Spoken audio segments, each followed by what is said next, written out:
All right, ladies and gentlemen, boys and girls, children of all ages, fellow Pandemonium travelers, this is Seattle Pandemonium Shutdown, day 310 by my count.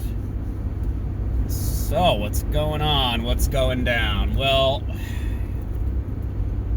let's see. So, maybe we'll talk today a little bit about epistemology and the importance of active epistemology in our day-to-day lives. So I might be abusing the term a little bit because, I'm not like a linguist or anything, but my understanding is basically epistemology means how you know what you know, in the sense of how credible is what it is you think you know, what is the source of that quote-unquote information, and what does it mean if there's a counterclaim of some kind, right?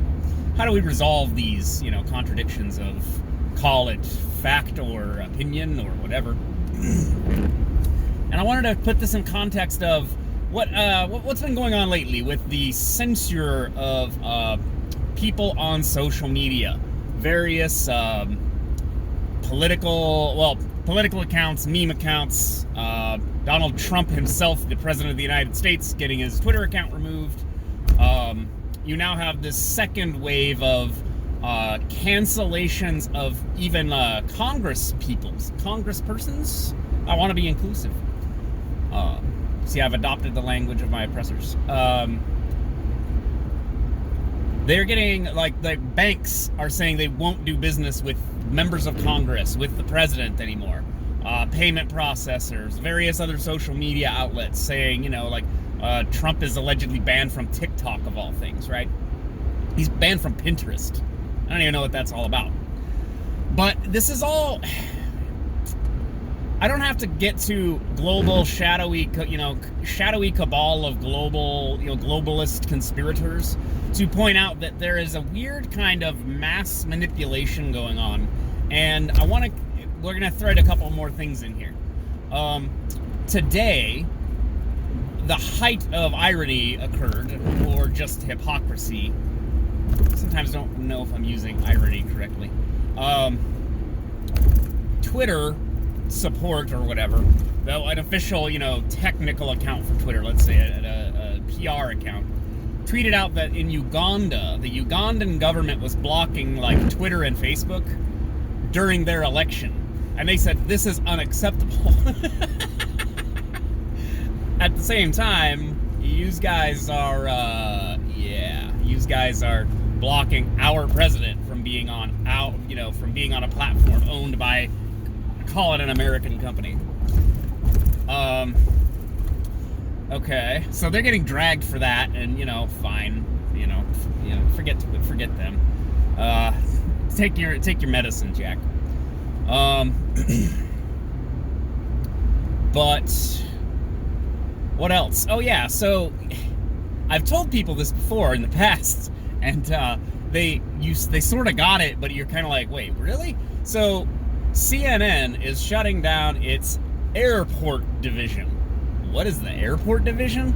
Well, basically, a huge chunk of CNN's viewership comes from the fact that they count bars and airport screens as part of their viewership, whether anyone's actually looking at them or not. So you know how there's just screens everywhere at the airport and stuff?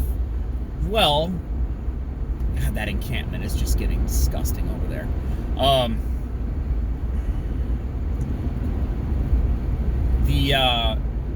So they're shutting that down because, well, I think they know basically in the wake of the Trump era, now that the media is going to go back to sleep, there's not going to be as many eyeballs on their panic-stricken reporting as there was in the Trump era. So they're just getting ahead of the coming crash. And I don't know, I've heard Tim Pool talk about this since, I don't know, maybe Styx Hexenhammer talk about this, that there's an impending collapse of various news outlets, and especially online media, because, well, there's just so many people like me, just rambling into a camera, and I gobble up my tiny portion of, the attention economy, and I get my 60 to hundreds, maybe. I had 1,000 views a day at one point. That was like back during the Chaz and all that.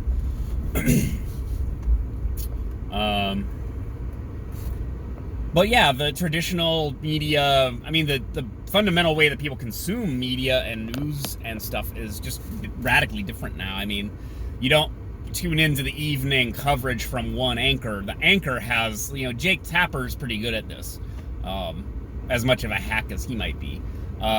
He has his social media presence where he is tactical. And then he has his, nightly, segment on CNN or whatever, where he does more traditional news reporting, whereas he does like commentary on Twitter, which is more engaging with the audience, right? It's very, that's the modern news, structure. Like, that's the modern news cycle. So this is part of the, again, mass manipulation. I refer to myself somewhat douchily as a tactical epistemologist. What I take that to mean is I try to figure out on the fly who's telling the truth or who knows what they're talking about. Is whatever anybody's saying right or wrong. Because I like to be right as often as I can. If that means I have to change my opinion, then I have to change my opinion. And I do. It happens. Not often, because I'm right about everything. But yeah, so we've now kicked into a new level. It's a new, I don't want to say a new paradigm. We were already well into a new paradigm. It's like a new level. It's like the next level of the game. If they can remove the president from social media, but allow foreign presidents of hostile nations, like, say, Iran, I don't care who started what, okay? They are hostile to us, all right? They take people hostage and all this other stuff. They are hostile to us, okay? Again, I don't care about who started it. I care about what they do now. And the Ayatollah Khomeini of Iran, I mean, I'm never going to Iran, I'll just say this. Not a good guy. Their regime is not good. I understand how the regime came to be. It's partially our fault, it's my understanding. But that doesn't make it okay for them to do the things that they do, and yet they're allowed to be on Twitter, and our president is not. So, just think about that. Hopefully I reach a few libs or progressives with these videos. I want you to think about that. That should give you a cause for pause, as they say. I don't know who they are, but that's one of the things they say. They say a lot of things, and that's one of them. Cause for pause. So what's the future of this thing? So, no more CNN at the airport, which probably, again, also means no bars, hotels, etc. Maybe hotel rooms, but not bars like at the hotel, you know what I mean? Like public places that had screens, gas stations sometimes had screens, playing CNN in the news. Not anymore. Why? Because that's not what people are looking at. Now people watch, 30-second news clips on their phone or, their tablet or whatever as they're scrolling through their social media, and they stop to watch, a 30-second to... I bet there's a known attention span, like they know the metrics on this. This is how these algorithms work, is they know how long people will pay attention to a network news clip with talking heads versus my video like this, where it's, outward facing. You don't see my face, although I've been meaning to do a face video where I talk to you directly. I've been told that I should. We'll see what we can do here in the next week, possibly. So what does this look like as we move forward? Well, I think we're going to see a much higher level of engagement with social media in terms of news and crafting narratives. So that's going to be the next thing that is going to be, man, it's going to get all Black Mirror, you know what I mean? You should watch the show Black Mirror. It's got some good stuff. What you're going to have are, I want to say it's going to be kind of like fake citizen journalists. They're going to pose as though they're citizen journalists, kind of like me, I guess, like this. they're going to go out and film things, but they're not going to be a guerrilla journalist. No. They're going to be on the payroll of, some huge, Sinclair News or whatever, or Fox News, CNN, News Corp? What is it? Condé Nast. They'll be, WAPO, whatever, right? And they'll be on that payroll, and they will webcast, let's say, as an independent journo who is on the ground reporting just the facts. But they're not going to be just reporting the facts. They're going to be doing corporate spin doctoring, but just on the fly, real fast. They're going to have a real slick social media presence and everything, and they will be involved with the construction of these narratives, and these news narratives are going to go across social media platforms, across news networks. And again, the purpose of the media is not to inform you so that you make sound, well-informed decisions about civic life, politics, your consumer habits, etc., etc. No, the purpose of the media the purpose of the media is to create a narrative that grants the establishment permission to do what it wanted to do anyway. I will chisel that on my headstone, because that is what has been happening in this country for, I don't know, forever. I think it may have always been that way. I mean, our quote-unquote free press, which was our, back in the day during the Revolution, it was literally Thomas Paine, and you have your own, printing press. That was the freedom of the press, is to literally have a printing press so you could print up whatever you wanted and distribute your message or your rant or your what do they call it? Your manifesto, whatever it is. You're able to print up copies and distribute it, and there's nothing anybody can do about it. So now we're going to hit this new wave of this, and this is why epistemology is important, right? Basically, that I am me. Let me tell you, I'm not on anybody's payroll. To my own detriment, I do this for free. Maybe I should get paid for this. I don't know. But who is who, and what are they doing, and what they're saying true or not? Now, I would like to say that I may be wrong, but I'm not lying, okay?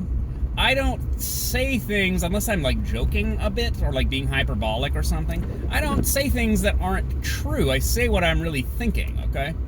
So, there's enough disinformation and spin and stuff out there to confuse everybody. I don't want to be part of that. I want to be part of the sense-making squad and sort some of this stuff out and help prevent bad things from happening.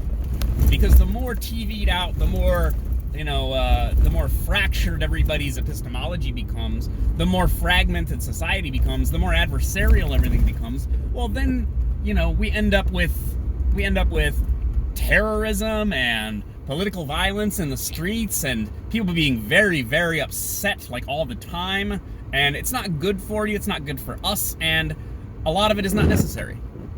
I mean that, a lot of it is just not necessary. We don't need to be engaged in these shenanigans all the time, just because some news outlets told you that you need to be very upset about something. Now, there's reason to be upset about things. There are important things that are happening in the world, but to listen to hysterical talking heads on news networks, I don't care which network it is, listening to them spin hysterical fear-mongering about God knows what, and God knows whoever the other side is coming to end your life, or, whatever, that you don't need that in your life. But people are so indoctrinated into the normal pattern of media consumption that they're actually bad at the social media and online sphere, because they don't know how to filter the information that they're receiving, right? Either One America News are just boring conservatives who read the news to you, or they're a right-wing conspiracy machine, and basically the same thing as Alex Jones, okay? Black helicopters, we've got the documents. that Alex Jones is the same thing as Jake Tapper. Jake Tapper's a legitimate journalist. Alex Jones is not. Yeah, I'd actually rather listen to Alex Jones, to be quite honest, because Jake Tapper's just reading CNN propaganda. Yeah, CNN propaganda. I said it because I meant it. That's what it is. If you think it's not, then go tune into another news network and get the different flavor of propaganda. It's all lies and distortions, man. It's partially designed just to get you to keep watching so they can show you commercials for razors and scooters for fat people who can't walk anymore. And boner pills. Seriously. I mean, does it have some other purpose? I mean, like, that's what aside from, again, creating narratives that allow our power structures to do what they wanted to do anyway. All right, well, that's enough conspiracy theorizing from me. I'll talk to yous guys later. Bye.